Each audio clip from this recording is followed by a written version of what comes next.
dear students, welcome to you all in Pawan Wagh Academy. Again today I am here with the same topic, that is inheritance and variation. अब हमने क्या देखा है इस topic में से अब तक? हमने देखा कि कैसे जीन्स इनहेरिट हुए, उसमें हमने सबसे पहले डोमिनेंट रिसेसिव रिलेशनशिप को देखा, उसके बाद हमने मेंडल्स लॉ ऑफ इनहेरिटेंस को देखा। कौन से लॉज देखे हमने? लॉ ऑफ डोमिनेंस देखा, law of segregation of gametes देखा। उसके बाद हमने ये लॉज जो देखे, उसके साथ में हमने नेक्स्ट में क्या देखा? मेंडल्स लॉज जो थे उनका डेविएशन कैसे हुआ, और वो डेविएशन के अंडर हमने देखा कि कैसे आगे इनकम्प्लीट डोमिनेंस और कोडोमिनेंस हुआ।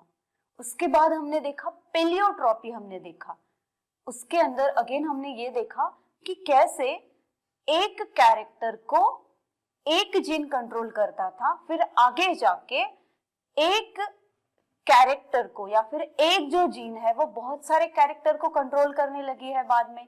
उसमें हमने अगेन एक एग्जांपल देखा, पेलियोट्रॉपी में सिकल सेल एनीमिया का हमने एग्जांपल देखा। और उसके बाद हमने क्या देखा कि क्रोमोसोम तो एक जरिया था, एक जो जेनेटिक मटेरियल है उसे एक जनरेशन से नेक्स्ट जनरेशन में लेके जाने वाला एक जरिया। बट वहां पे भी हमने ये देखा कि वो कौन से फॉर्म में लेके जाता था? डीएनए, हिस्टोन और नॉन हिस्टोन प्रोटीन्स के रूप में उसे वो नेक्स्ट जनरेशन में लेके जाता था। बट यहाँ पे वो जो क्रोमोसोम्स थे वो अगेन स्पेसिफिक नंबर के होते हैं हर एक ऑर्गेनिज्म में, क्योंकि उसे क्या करना है? क्रोमोसोम्स का काम क्या है? They are acting as a train, they are acting as a bridge, they are acting as a bus, जो कि एक जनरेशन से नेक्स्ट जनरेशन में जेनेटिक मटेरियल को लेके जाता है। अब यहाँ पे देखिए, एक जनरेशन से नेक्स्ट जनरेशन में अगर जेनेटिक मटेरियल को वो लेके जाएगा तो के नंबर स्पेसिफिक होंगे। उसके अंदर हमने क्या देखा कि प्लॉइडी क्या होता है? हमने देखा प्लॉइडी में क्या हो रहा था। प्लॉइडी में जो क्रोमोसोम्स थे उनका जो नंबर था उसमें क्या दिखा? हमें रिपीटेशन होता हुआ दिखा। और वो रिपीटेशन होने वाली जो चीज थी उसमें क्या था कि रिपीटेशन होना क्या जरूरी है? नहीं, रिपीटेशन तो होना जरूरी नहीं है, because it is showing ill effects. तो वो उस ऑर्गेनिज्म के बॉडी के लिए हार्मफुल है, हानिकारक है। उसी में हमने क्या देखा? प्लॉइडी में हमने यूप्लॉइडी देखा और एन्यूप्लॉइडी देखा। यूप्लॉइडी में हमने क्या देखा? हमने देखा कि एग्जैक्ट मल्टीपल फॉर्म में जो क्रोमोसोम्स थे उनका क्या हो रहा है? नंबर इंक्रीज होने वाला है। और हमने फिर यूप्लॉइडी के बाद अन्यूप्लॉइडी देखा। अन्यूप्लॉइडी में हमने क्या देखा? या तो डिलीशन होगा या तो क्या होगा? एडिशन होगा। और उसमें भी हमने क्या देखा? हाइपर और हाइपो देखा। और फिर आगे आज के टॉपिक में हम क्या देखने वाले हैं? एक क्रोमोसोम है, उस क्रोमोसोम का हम क्या देखेंगे अब? स्ट्रक्चर।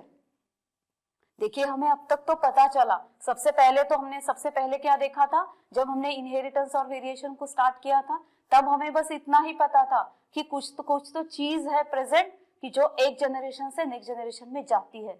बट वो चीज एक्चुअली क्या थी? वो आगे जाके हमें क्या हुआ है पता चला कि वो है एक क्रोमोसोम के अंदर। वो एक क्रोमोसोम है जो एक मीडियम है जो एक जनरेशन से नेक्स्ट जनरेशन इस जेनेटिक मटेरियल को लेके जाता है, जो कि है डीएनए, हिस्टोन और नॉन हिस्टोन के फॉर्म में। अब वो जो क्रोमोसोम्स है उनका स्ट्रक्चर हमें देखना है, वो एक्चुअल तैयार कैसे हुए, उनका फॉर्मेशन कैसे हुआ है वो हमें देखना है। और आपको एक बात पता होगी कि देखिए, डीएनए अगर हम देखेंगे तो बहुत ज्यादा उसकी लेंथ होती है, एकदम बड़ा सा डीएनए होता है जिसे कि एकदम छोटे से न्यूक्लियस के अंदर रखा जाता है। अब उस बड़े से डीएनए को छोटे से न्यूक्लियस के अंदर कैसे रखेंगे? तो इसलिए उस डीएनए के साथ क्या था? और एक केमिकली कौन से सब्सटेंस थे? डीएनए के साथ हिस्टोन और नॉन हिस्टोन प्रोटीन भी थे। और उस हिस्टोन या नॉन हिस्टोन प्रोटीन कैसे हेल्प करते थे? उस डीएनए को वो क्या करते थे? उस खुद के अराउंड रैप करते थे, 2 टाइम्स रैप करके फिर उसको उन्होंने क्या कर दिया था? एक बड़े से डीएनए को क्या कर दिया था? छोटा सा कर दिया था। और वो छोटा सा डीएनए बाद में एक बड़ा डीएनए, छोटा डीएनए बन गया था और वो एक छोटे से न्यूक्लियस में फिट हो सकता था। अब देखिए उस क्रोमोसोम का एक्चुअली स्ट्रक्चर कैसे है। अब यहाँ पे क्या होता है क्रोमोसोम्स में, क्रोमोसोम हम बोलते हैं, क्रोमा मीन्स कलर, जोम मीन्स बॉडी, एक कलर्ड बॉडी है जिसे कि हम क्या बोलते हैं, क्रोमोसोम्स बोलते हैं। अब उसका स्ट्रक्चर एक्चुअल कैसा है वो देखेंगे। देखिए यहाँ पे क्या होता है, दो क्रोमैटिड्स होती है। क्या होती है, दो क्रोमैटिड्स। क्यों बोला है क्रोमैटिड्स, पूरे एक स्ट्रक्चर को हम क्या बोलते हैं, क्रोमोसोम। और यहाँ पे क्या हमने बोला है, क्रोमैटिड्स है दो। क्या है, दो क्रोमैटिड्स है। Two chromatid arms join together. देखिए यहाँ पे अगेन क्या बोला है हमने कि दो क्रोमैटिड आर्म्स होती है। देखिए ये वाली एक आर्म है और ये वाली एक आर्म है। इन दोनों आर्म्स को, ये वाला एक क्रोमैटिड है और ये वाला दूसरा क्रोमैटिड है। ओके, अब ये दोनों जो क्रोमैटिड है ये किससे ज्वाइन होते हैं, they join together at centromere.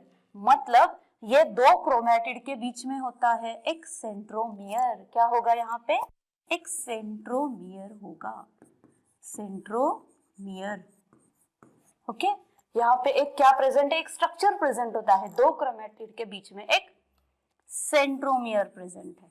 Okay, अब देखिए ये वाले जो क्रोमैटिड आर्म्स, इनको हम क्या बोलते हैं, इन दोनों को हम क्या बोलते हैं, नॉर्मली आर्म्स बोलते हैं। क्या बोलते हैं, आर्म्स बोलते हैं। मतलब ये इसके हाथ है। ओके, आर्म्स है उसके। अब देखिए यहाँ पे क्रोमैटिड आर्म्स, जो क्रोमैटिड आर्म्स है वो कैसे होते हैं, दे beer long unbranched slender highly coiled DNA thread. देखिए अब ये वाले जो क्रोमैटिड है, क्रोमैटिड नंबर 1 और क्रोमैटिड नंबर 2, वो एक्चुअल किससे बने हैं। हमने इनको क्रोमैटिड ये नाम तो दे दिया, ये पूरा एक क्रोमोसोम था और ये दोनों आर्म्स थे, वो आर्म्स क्या थे, क्रोमैटिड है, क्रोमैटिड 1 और क्रोमैटिड 2। अब ये जो आर्म्स है उनके अंदर क्या है, स्टफिंग किसका है इसके अंदर। ओके, हम खाते हैं ना, क्या खाते हैं हम लोग, नॉर्मल वेज रोल या नॉन वेज रोल, अंडा रोल, ये सारी चीजें हम खाते हैं। वैसे इसके अंदर क्या है, इसके अंदर स्टफिंग है। अब इसके अंदर स्टफिंग देखिए किसका है, इसके अंदर क्या है, हाईली कॉइल्ड डीएनए थ्रेड इसके अंदर है। इस क्रोमैटिड के अंदर क्या है, हाईली कॉइल्ड। अब मैंने आपसे बात कही थी, क्या एक बड़ा सा डीएनए था उसे क्या कर दिया है, छोटा कर दिया है। कैसे, with of histone and histone proteins, उसकी मदद से एक बड़े से डीएनए को छोटा कर दिया है। और वो छोटा कर दिया है मतलब ही उसे क्या कर दिया है, उस वजह से उसको कॉइल्ड वाला स्ट्रक्चर मिला है तो वो थ्रेड लाइक, बट उसे कॉइल्ड वाला स्ट्रक्चर मिला है। और वो कैसा है, अगेन हाईली कॉइल्ड है। ओके, जैसे हमारे जो टेबल मॉडल वाले फोन होते हैं ना, उसको एक स्ट्रिंग होती है, देखिए नॉर्मल एक बॉक्स को और उस रिसीवर को, उन दोनों के बीच में एक क्या होती है, वो पुराने जमाने में आते थे जैसे, तो वहां पे क्या होती थी, अभी भी है वो टेबल मॉडल, तो वहां पे क्या होते थे, वो जो स्ट्रिंग लाइक स्ट्रक्चर होता था वो कैसा था, हाईली कॉइल्ड होता था। वैसा ही डीएनए है। अब वो डीएनए किसके अंदर होता है, इस क्रोमैटिड के अंदर, दोनों फर्स्ट और सेकंड दोनों क्रोमैटिड के अंदर वो डीएनए के थ्रेड होते हैं। और वो जो स्ट्रक्चर है वो कैसा होता है, अगर देखें तो स्लेंडर है, अनब्रांच्ड होता है। यहाँ पे कोई ब्रांचिंग नजर आ रही है आपको, यहाँ से कुछ ब्रांच निकला है, यहाँ से कुछ निकला है, नहीं, इसलिए ये वाला स्ट्रक्चर कैसा है, अनब्रांच्ड है।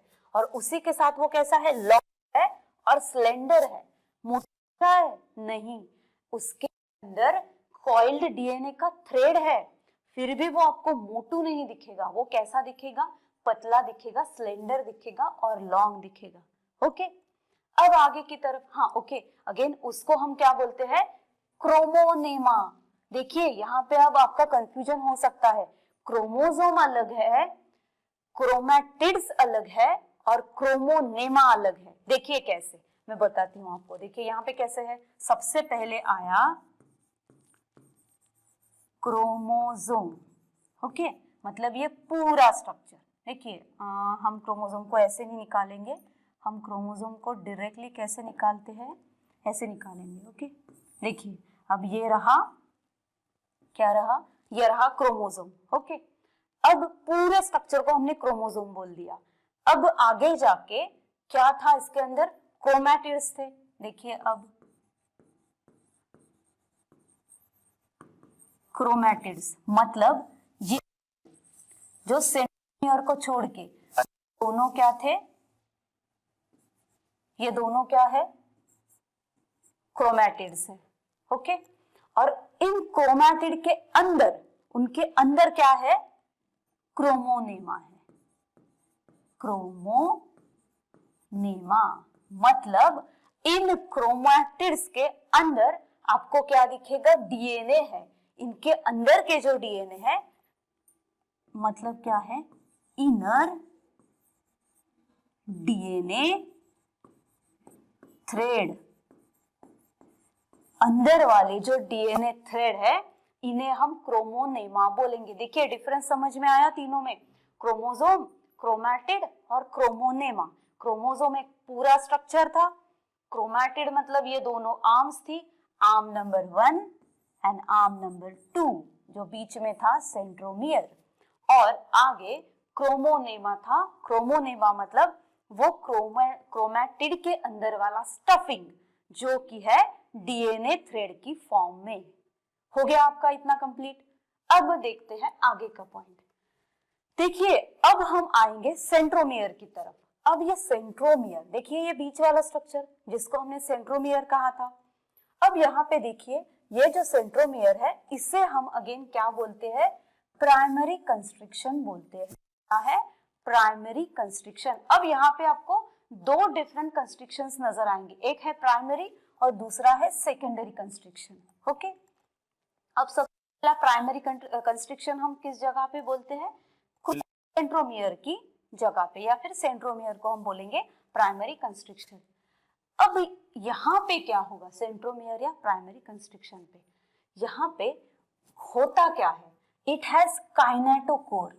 अब ये काइनेटोकोर क्या है, कुछ नया वर्ड आया है। काइनेटोकोर मतलब क्या है, वो है डिस्क शेप्ड स्ट्रक्चर। वो क्या है, डिस्क के शेप का स्ट्रक्चर है, एट विच स्पिंडल शेप, वहां पे स्पिंडल शेप्ड या फिर स्पिंडल क्या होते हैं, अटैच्ड होते हैं ड्यूरिंग सेल डिवीजन।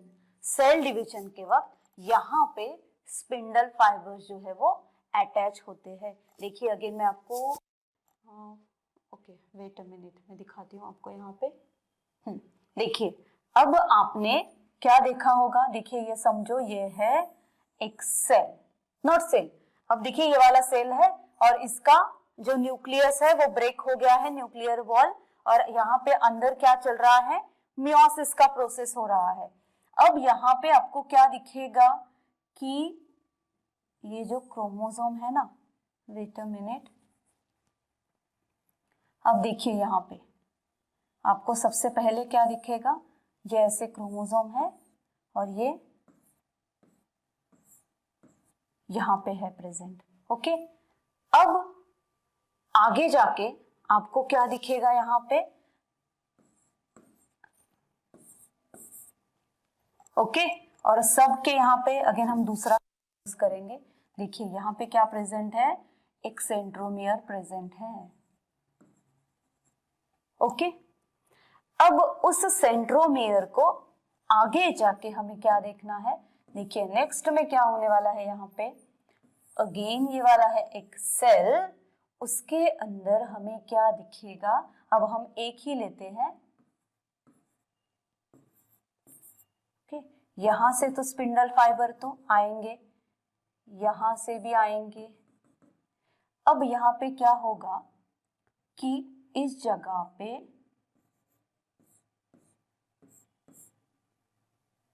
अगेन यहाँ पे देखते हैं,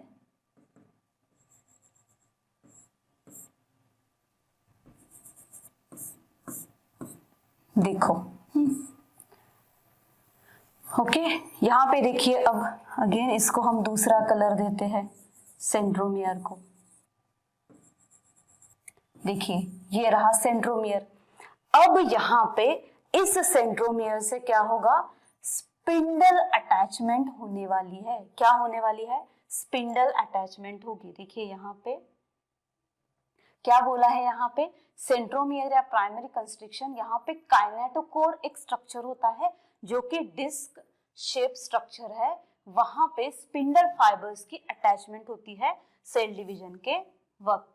अब देखिए यहाँ पे क्या होगा, सेल डिवीजन के वक्त यहाँ पे कौन सा स्ट्रक्चर होगा, ये इसके अंदर एक स्ट्रक्चर है, वो है काइनेटोकोर। CORE kinetochore. अब यहाँ पे एक डिस्क लाइक स्ट्रक्चर है, यहाँ पे कुछ ऐसा स्ट्रक्चर होगा। देखिए यहाँ पे अगेन मैं यहाँ पे निकाल के दिखाती हूँ आपको। देखिए यहाँ पे कुछ ऐसा है और यहाँ पे ये क्रोमोज क्या है, सेंट्रोमियर है,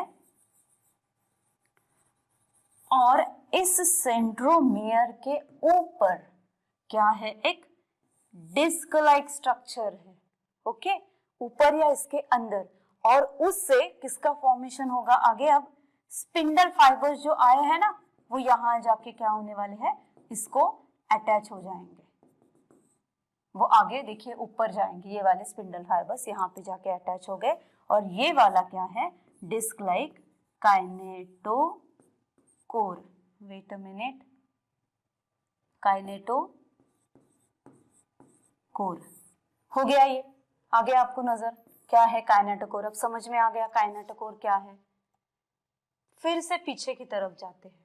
देखिए यहाँ पे प्राइमरी कंस्ट्रिक्शन की तरफ हमने क्या देखा कि वहां पे एक डिस्क लाइक स्ट्रक्चर है, मतलब इस सेंट्रोमियर के अंदर एक क्या है, डिस्क लाइक स्ट्रक्चर है। और उस डिस्क लाइक स्ट्रक्चर का यूज कब होता है, for spindle fibre attachment during cell division. Cell division होती हुई आपने देखी है, मियोसिस में होती है। दोनों जो क्या है क्रोमोसोम्स है, they are pulled apart from each other, और उस वजह से क्या होता है, नेक्स्ट आपको वेरिएशन देंगे उस ऑर्गेनिज्म में। अब बढ़ते हैं नेक्स्ट स्ट्रक्चर की तरफ। नेक्स्ट क्या, नेक्स्ट में आपको बढ़ना है। यहाँ पे देखिए नेक्स्ट स्ट्रक्चर हमें देखना है क्या है, पहले प्राइमरी कंस्ट्रिक्शन या सेकेंडरी। अब है सेकेंडरी कंस्ट्रिक्शन। कौन सा स्ट्रक्चर है अब, सेकेंडरी कंस्ट्रिक्शन। अब सेकेंडरी कंस्ट्रिक्शन जो है वो है, अब देखिए इस सेकेंडरी कंस्ट्रिक्शन, इसे क्या बोलते हैं, सेकेंडरी कंस्ट्रिक्शन 1। यहाँ पे न्यूक्लियोलस जो है, ओके, न्यूक्लियोलस क्या हो जाता है, ऑर्गेनाइज्ड हो जाता है ड्यूरिंग इंटरफेज कंस्ट्रिक्शन में।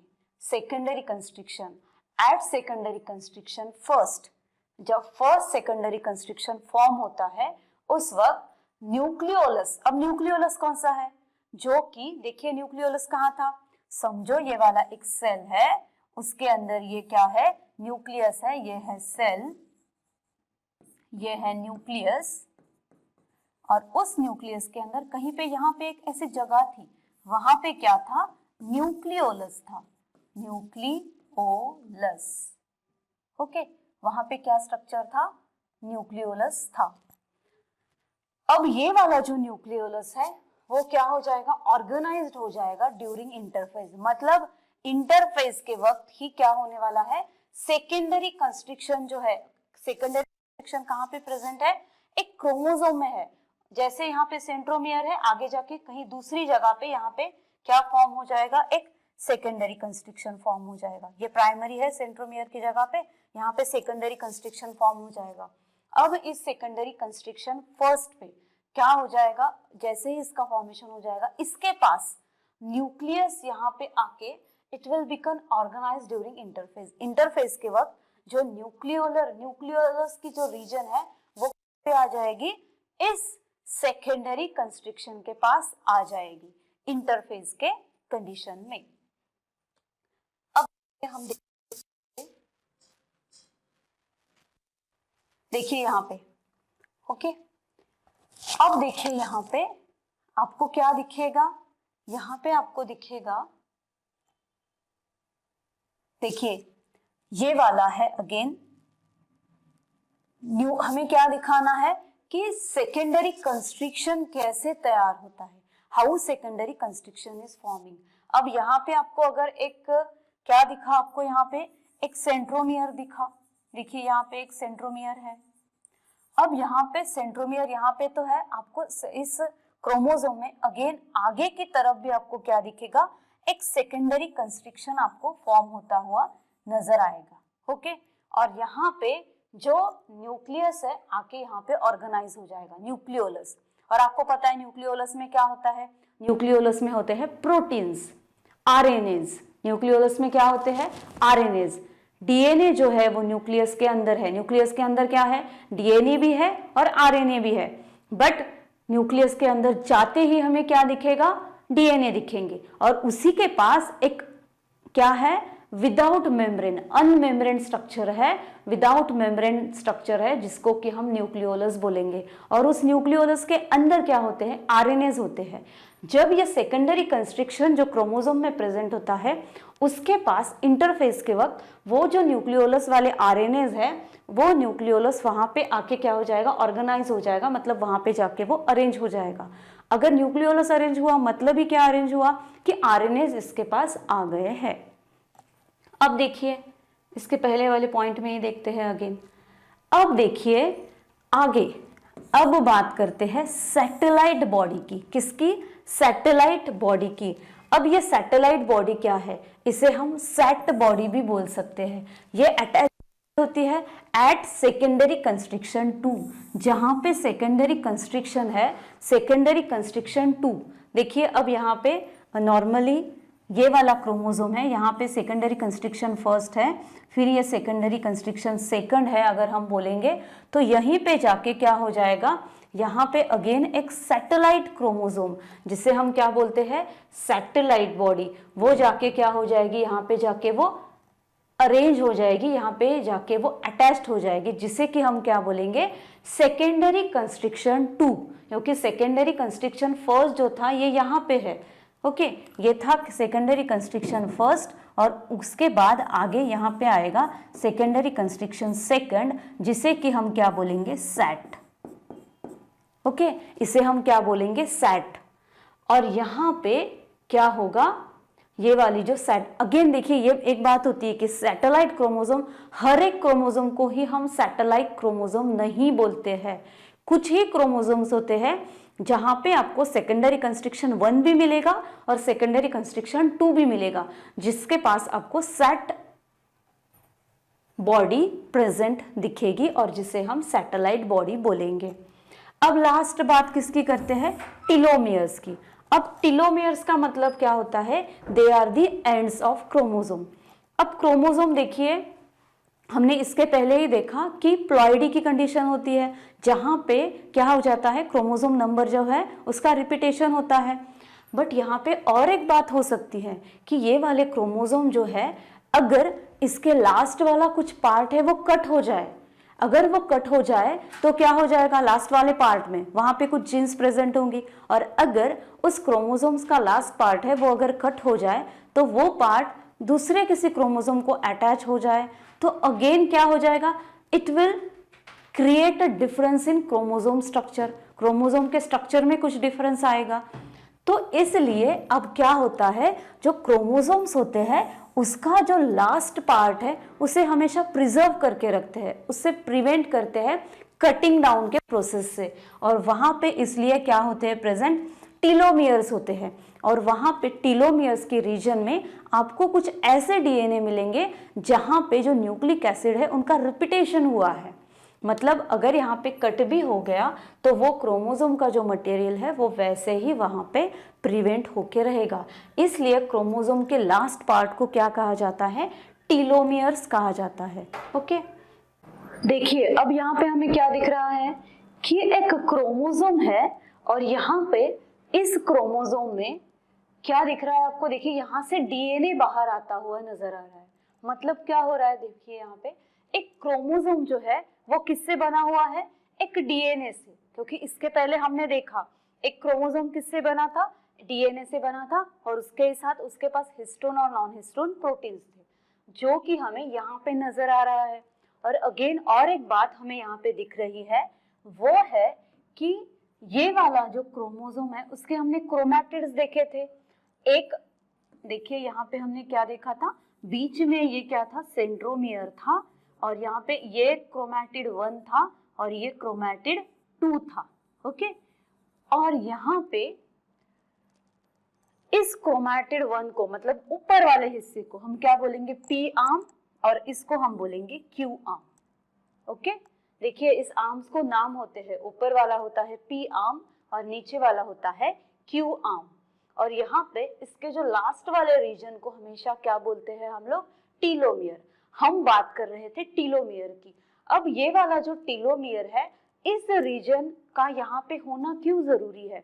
यहाँ पे टीलोमियर रीजन क्यों होता है क्रोमोसोम के लास्ट के पार्ट में, ताकि वो जो रीजन है यहाँ पे किसी और क्रोमोसोम या फिर कोई और मटेरियल आके यहाँ पे स्टिक ना हो जाए। अगर कोई और मटेरियल यहाँ पे आके स्टिक हुआ तो क्या हो जाएगा, ऑब्वियसली यहाँ पे जो काम क्रोमोसोम का अच्छे से चल रहा है उसमें कोई प्रॉब्लम्स आ जाएंगे या फिर रुकावट आ जाएगी, तो वो होना नहीं चाहिए। इसलिए यहाँ पे क्या होता है कि टीलोमियर के रीजन में क्या बोल देंगे हम, यहाँ पे कुछ ऐसे बेस पेयर्स या न्यूक्लिक एसिड्स प्रेजेंट है कि वो यहाँ पे ऐसा तैयार करते हैं कुछ कि यहाँ पे अलग कुछ स्ट्रक्चर आके स्टिक ना हो पाए। ओके, अब यहाँ पे देखते हैं, देखिए यहाँ पे अगेन अब हमने क्या किया था, सेकेंडरी कंस्ट्रिक्शन और प्राइमरी कंस्ट्रिक्शन। हमने प्राइमरी कंस्ट्रिक्शन देख लिया था। प्राइमरी कंस्ट्रिक्शन हमने कहाँ देखा था कि यहीं पे था प्राइमरी कंस्ट्रिक्शन, और यहाँ पे अगेन हमने क्या देखा था कि सेंट्रोमियर भी था। देखिए अब समझो यहाँ पे सेंट्रोमियर है और इसी रीजन को हम प्राइमरी कंस्ट्रिक्शन भी बोलेंगे। प्राइमरी कंस्ट्रिक्शन हमने कंप्लीट किया था, बट अगेन सेकेंडरी कंस्ट्रिक्शन, देखिए ये वाला है सेकेंडरी कंस्ट्रिक्शन, बट ये कौन सा वाला है, फर्स्ट वाला है। ओके, और यहाँ पे सेकेंडरी कंस्ट्रिक्शन 2 भी हो सकता है। देखिए यहाँ पे अब एक प्राइमरी कंस्ट्रिक्शन है और 2 सेकेंडरी कंस्ट्रिक्शन इस एक क्रोमोसोम के ऊपर प्रेजेंट है, एक क्रोमैटिड के ऊपर प्रेजेंट है। और इसके अंदर वाला जो स्टफिंग है, देखिए ये वाला जो अंदर वाली चीजें है, इसे हम क्या बोलेंगे, क्रोमैटिड्स या क्रोमा है, वो कलर्ड मटेरियल है।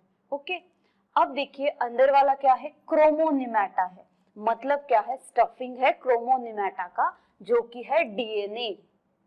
देखिए यहाँ पे ये वाले है डीएनए जो अंदर है, इस क्रोमैटिड्स के अंदर कौन है, डीएनए है। अब देखिए यहाँ पे अगेन न्यूक्लियोलस क्या है, यहाँ पे आके अरेंज हो गया है। हमने क्या कहा था पहले कि जो न्यूक्लियोलस है वो आके यहाँ पे अरेंज हो जाता है, कहाँ पे, सेकेंडरी कंस्ट्रिक्शन के पास, और उसे हम क्या बोलते हैं, सैटेलाइट। इस रीजन को हम क्या बोलेंगे, सैटेलाइट, जो कि न्यूक्लियोलर ऑर्गेनाइजर का काम करता है। क्या है, न्यूक्लियोलर ऑर्गेनाइजर का काम यहाँ पे होगा। ओके, देखिए अब यहाँ पे आपको क्रोमोनिमेटा दिखेगा, अंदर वाला स्ट्रक्चर है, ये है सेंट्रोमियर, उसके अंदर, हाँ अगेन और एक बात रह गई कि इसके अंदर क्रोमोनिमेटा मतलब क्या है, यहाँ पे कुछ डीएनए का स्ट्रक्चर है, बट वो डीएनए के अंदर भी, वो स्टफिंग के अंदर भी अगेन क्या है, देखिए समझो ये वाला है क्रोमोसोम, इसके अंदर अगेन और एक मटेरियल है, हम अलग कलर यूज करते हैं यहाँ पे अगेन। देखिए अब यहाँ पे क्या है, ये वाला क्या है, एक अलग कलर है, यहाँ पे हम डायरेक्टली इसे क्या कर देते हैं, we will colour here. Okay, यहाँ पे समझो क्या हुआ है, अब ये सारा क्या है, ये वाला एक कलर्ड रीजन है, हम यहाँ पे बोलेंगे ये वाला है एक कलर्ड रीजन। तो ये वाला जो येलो कलर या ऑरेंज कलर में आपको नजर आएगा वो क्या है, ये ऑरेंज कलर वाला क्या है, क्या दिखेगा आपको, ये सब रीजन। ये सब रीजन मतलब क्या है, ये है एक मैट्रिक्स, इसे हम क्या बोलेंगे, ये अंदर वाला है मैट्रिक्स। ओके, ये क्या है, मैट्रिक्स रीजन है, यहाँ पे आपको दिखेगा एक मैट्रिक्स वाला रीजन। अब देखिए यहाँ पे मैट्रिक्स वाला रीजन है और उसके ऊपर आपको नजर आएगा डीएनए। ओके, उसके ऊपर या फिर हम क्या कह सकते हैं, उसके अंदर ये वाला है डीएनए, या फिर हम इसको क्या बोल सकते हैं, क्रोमोनिमेटा। क्या बोल सकते हैं, क्रोमोनिमेटा।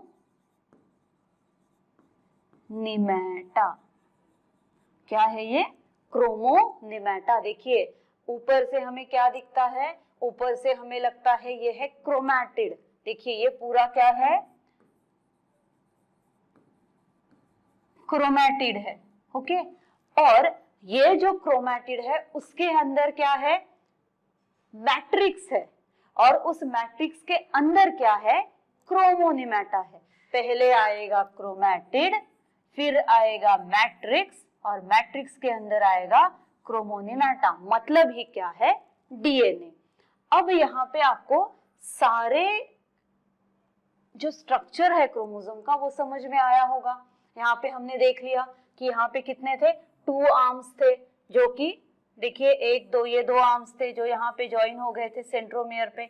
ये दोनों क्या थे, फर्स्ट और सेकंड आर्म थी, पहली थी पी, दूसरी थी क्यू, ये था सेंट्रोमियर। ओके, और बाद में यहाँ पे क्रोमैटिड आर्म जो है वो कैसी थी, अनब्रांच थी। यहाँ पे आपको ब्रांचिंग नहीं नजर आया, वो स्लेंडर थी, और हाईली कॉइल्ड डीएनए उसके अंदर थे, जो कि हमने इस आगे वाले डायग्राम में देख लिया कि यहाँ के डीएनए थे वो कैसे थे, हाईली कॉइल्ड थे, जिसको कॉइल करके उस एक क्रोमोसोम के अंदर बिठाया गया है। और यहाँ पे हमें अगेन क्या दिखा है कि ये वाला आगे का स्ट्रक्चर जो था, आगे का स्ट्रक्चर हमने कौन सा देखा, सेंट्रोमियर का देखा। इस सेंट्रोमियर के पास ही हमने क्या देखा, प्राइमरी कंस्ट्रिक्शन देखा। देखिए यहाँ पे आगे हम देखते हैं अगेन, देखिए यहाँ पे ये रहा सेंट्रोमियर, और इस सेंट्रोमियर के पास हमने देखा प्राइमरी कंस्ट्रिक्शन। ओके, अब यहाँ पे अगेन उस प्राइमरी कंस्ट्रिक्शन के पास क्या था, हमने क्या देखा, मैंने आपको क्या समझाया कि वहां पे काइनेटोकोर था, और वो जो काइनेटोकोर था, समझिए यहाँ वाला ये क्रोमोसोम है, और इसके अंदर बीच में क्या है, एक सेंट्रोमियर है, और उस सेंट्रोमियर के ऊपर एक डिस्क लाइक स्ट्रक्चर है, और ये डिस्क लाइक स्ट्रक्चर क्या फॉर्म करने वाला है, at the time of cell division ये फॉर्म करेगा spindle fibre attachment. Spindle fibre इस डिस्क को आके अटैच होने वाली है। नॉर्मली हम लोग क्या बोलते हैं कि सेंट्रोमियर को अटैच हो जाते हैं spindle fibres, but spindle fibres जो है वो अटैच किसे होते हैं, सेंट्रोमियर के अंदर जो काइनेटोकोर है, मतलब एक डिस्क लाइक स्ट्रक्चर है, उसे जाके ये स्पिंडल फाइबर्स जो है वो अटैच हो जाते हैं। ओके, और उसके बाद हमने देखा सेकेंडरी कंस्ट्रिक्शन। हमने क्या देखा, देखिए यहाँ पे सेकेंडरी कंस्ट्रिक्शन, देखिए यहाँ पे है सेकेंडरी कंस्ट्रिक्शन। अगेन वो कितने थे, 1 और 2, दो जगह पे सेकेंडरी कंस्ट्रिक्शन हमको नजर आए। यहाँ पे देखिए सेकेंडरी कंस्ट्रिक्शन के पास, सेकेंडरी कंस्ट्रिक्शन 1 के पास हमें क्या दिखा कि यहाँ पे जो न्यूक्लियोलस है वो क्या हो जाता है, ऑर्गेनाइज्ड हो जाता है। कब, इंटरफेज के दौरान। देखिए यहाँ पे हमें दिखा है, यहाँ पे न्यूक्लियोलस आके बैठ गया है, और हम क्या बोलेंगे अगेन, इसको न्यूक्लियोलर ऑर्गेनाइजर रीजन बोलेंगे। और उसी के पास बाद में हमें क्या दिखा, एक सैटेलाइट प्रेजेंट दिखा। ओके, उसी के पास हमें क्या दिखा, एक सैटेलाइट प्रेजेंट दिखा, जिसे हम क्या बोलते हैं, सैटेलाइट बॉडी या सैट बॉडी। और वो अटैच्ड कहाँ पे थी, सेकेंडरी कंस्ट्रिक्शन के पास। और आगे हमने लास्ट में क्या देखा, टीलोमियर्स देखे, जो कि एंड ऑफ क्रोमोसोम्स है। अब देखिए हमने नॉर्मल एक क्रोमोसोम का स्ट्रक्चर तो हमने देख लिया, अब देखते हैं कितने different types of chromosome present होते हैं। देखिए अगेन कंफ्यूज नहीं होना, क्या किया हमने सबसे पहले कि क्रोमोसोम एक जरिया है जो कि एक जेनेटिक मटेरियल को एक जनरेशन से नेक्स्ट जनरेशन लेके जाता है। फिर वो जो क्रोमोसोम है उसके हमने क्या देखे, स्पेसिफिक नंबर्स है। स्पेसिफिक नंबर्स एक स्पेसिफिक स्पीशीज ऑफ ऑर्गेनिज्म में है, किसी में 46 है, किसी में 16 है, किसी में 32 है, किसी में बस 8 है। ऐसे नंबर क्या है, तय किए गए हैं कि इस ऑर्गेनिज्म में इतने ही नंबर होने वाले हैं या फिर रहने वाले हैं। वैसे वो नंबर हमने देखे।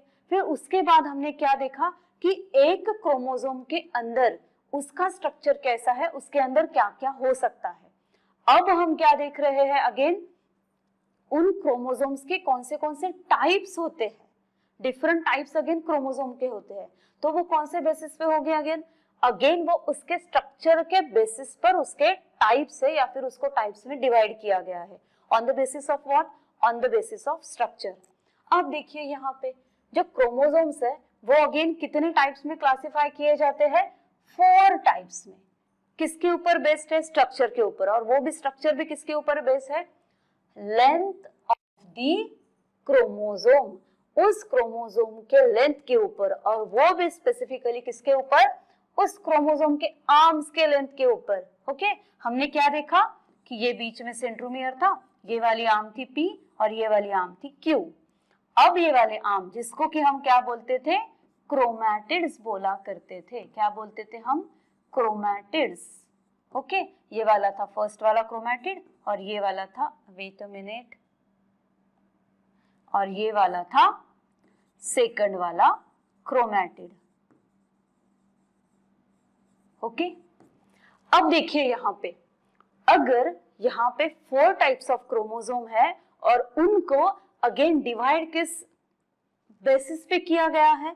उनका डिवीजन किया गया है उनके स्ट्रक्चर के हिसाब से, और वो भी वो स्ट्रक्चर के या फिर उनके आर्म के लेंथ के हिसाब से।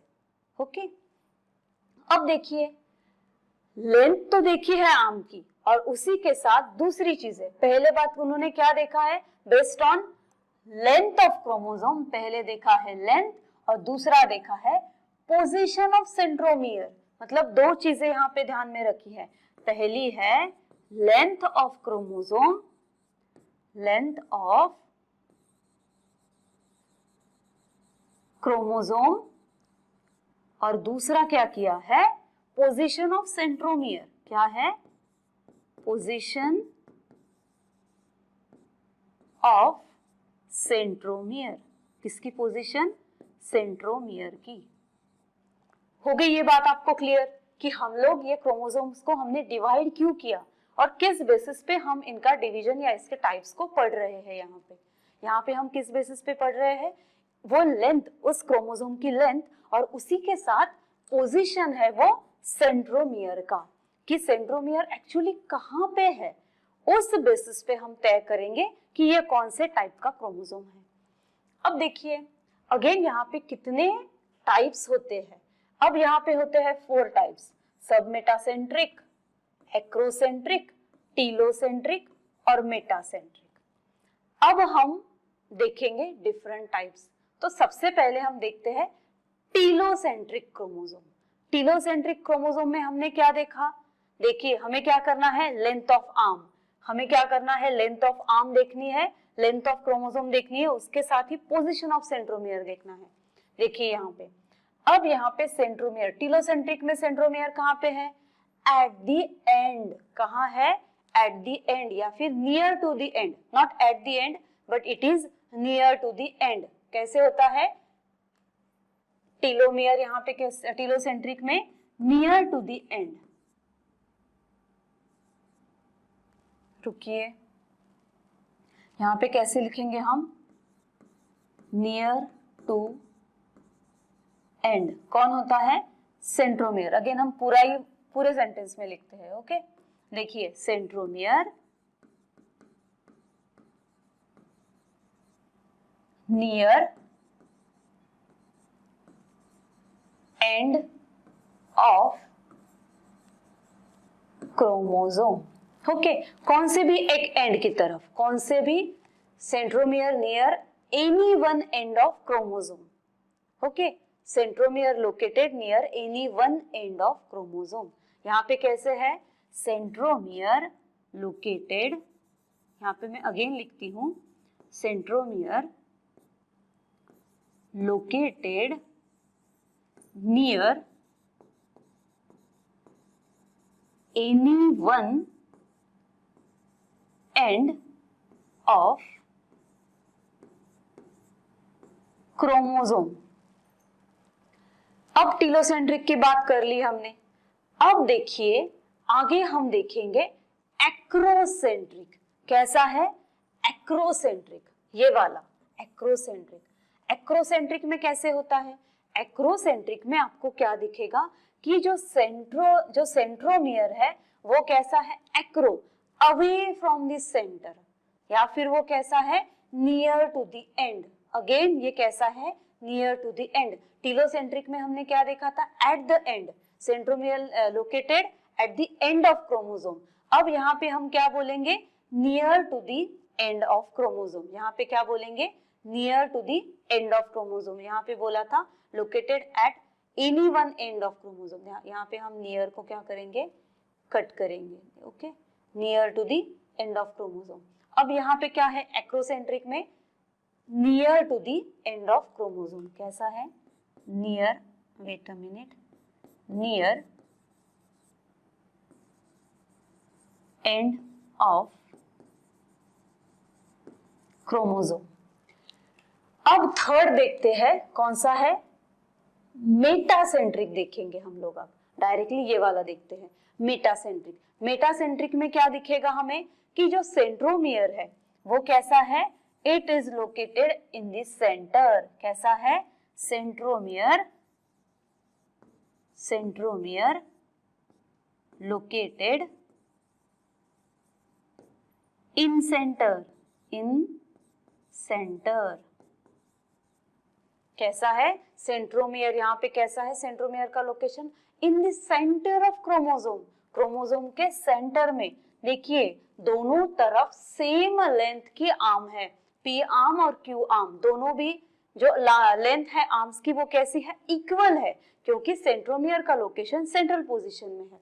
और उसी के साथ अगर सब मेटासेंट्रिक देखेंगे, सब मेटासेंट्रिक कैसा होता है, अवे फ्रॉम द सेंटर, कौन से भी, at any and, but it is away from the centre. इसका कैसे आएगा, away from the centre, away from centre, centre से कैसा जाएगा, अवे, दूर जाएगा, अवे फ्रॉम द सेंटर। तो ये थे सेंट्रोमियर के पोजीशन के हिसाब से क्या है, इन क्रोमोसोम्स के टाइप्स। कैसे देखे हमने क्रोमोसोम्स के types, according to centre of that, not centre, location of that centromere. Centromere के लोकेशन के ऊपर हमने देखा कि कैसे इन क्रोमोसोम्स को डिवाइड किया गया डिफरेंट टाइप्स में, ओके। देखिए यहाँ पे अगेन लिखते हैं, कौन सा था, सबसे पहले आएगा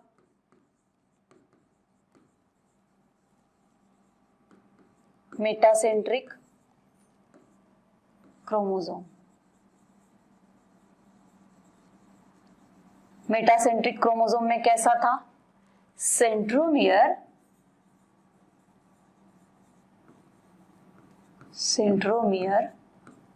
located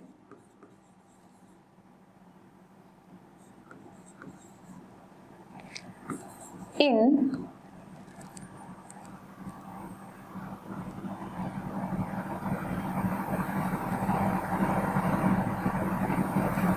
centromere located in,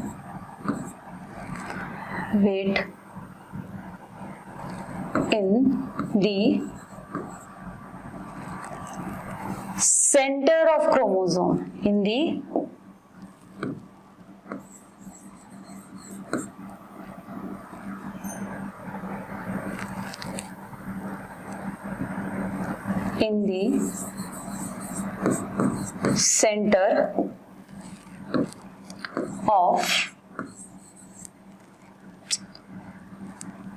center of chromosome.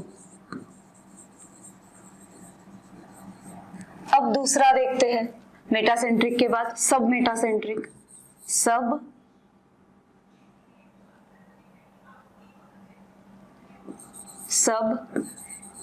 Meta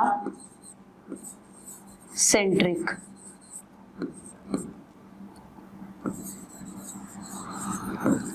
chromosome. अब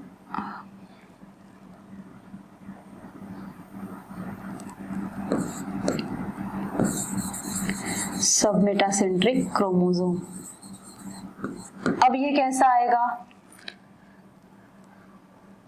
अब यहाँ पे क्या होगा, देखिए centromere located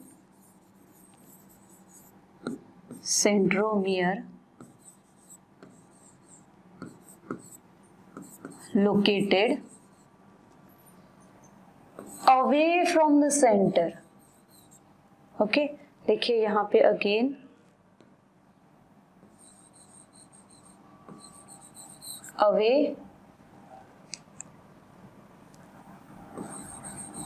away from the center, away from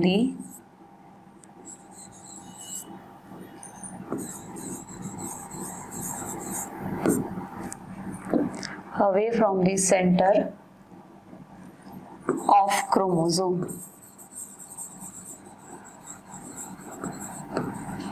okay, अब नेक्स्ट देखते हैं कौन सा है, मेटासेंट्रिक, सब मेटासेंट्रिक, एक्रोसेंट्रिक। एक्रोसेंट्रिक में कैसा आएगा, acrocentric chromosome, acrocentric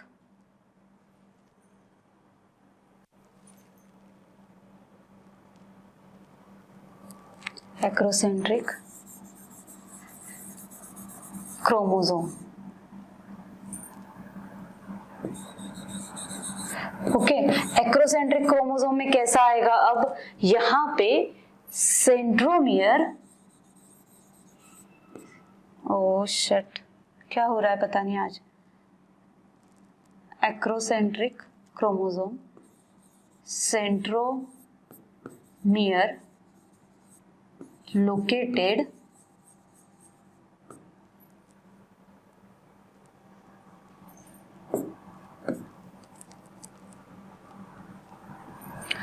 near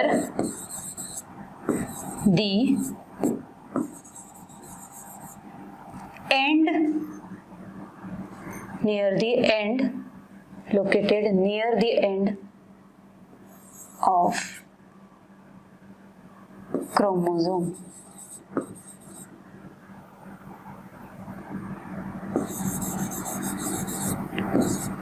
near the end of chromosome, chromosome के एंड के पास उसका लोकेशन है, कहां पे, near the end of chromosome. कैसे, यहां पे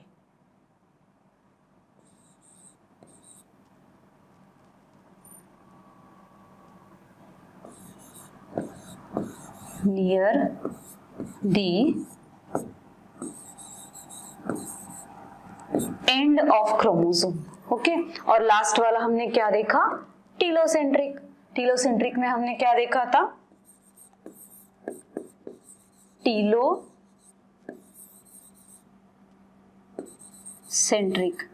टीलोसेंट्रिक क्रोमोसोम में कैसा था, टीलोसेंट्रिक क्रोमोसोम। टीलोसेंट्रिक क्रोमोसोम में क्या था, यहां पे centromere located, centromere located at end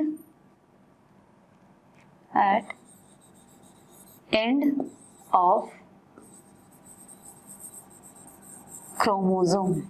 chromosome के एंड में यहां पे आपको क्या दिखेगा, सेंट्रोमियर का लोकेशन दिखेगा, एट एंड, एंड की तरफ आपको क्या दिखेगा, लोकेशन दिखेगा। ये थे किसके, क्रोमोसोम्स के type according to position of centromere. तो ये बातें हमने आज के लेक्चर में किसके बारे में की, सेंट्रोमियर के पोजीशन के बेसिस पे जो क्रोमोसोम्स के टाइप है